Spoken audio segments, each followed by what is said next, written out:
We know how frustrating water main breaks can be, especially when they disrupt your day.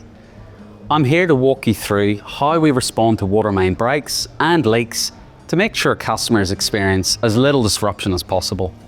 When a field technician arrives on site, their first job is to find the exact spot of the leak or the break.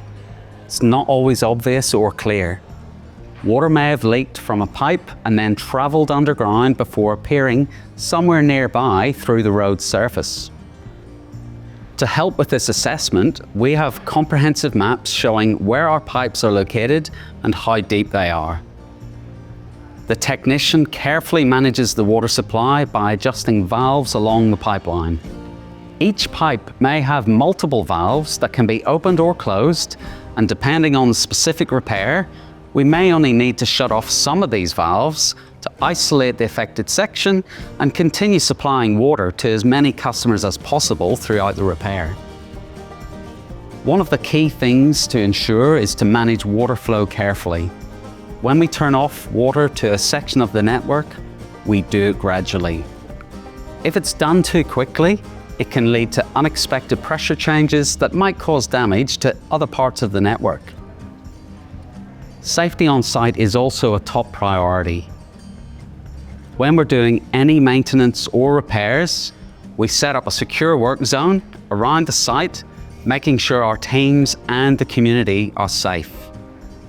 Once the water's been turned off, our next available crew travel to the site, carefully dig around the water main to expose the damaged section of pipe.